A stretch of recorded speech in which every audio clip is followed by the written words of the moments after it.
Altair AI Studio is part of the Altair RapidMiner AI and data analytics platform. It provides a wealth of generative AI functionality, including zero-shot prompting.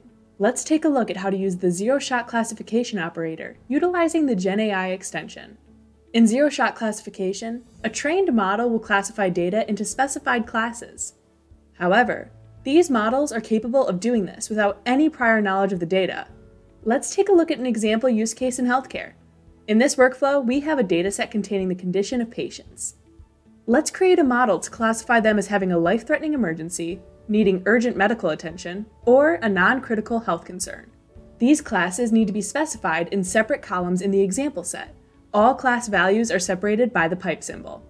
First, we're going to pass this example set over to our zero-shot classification model.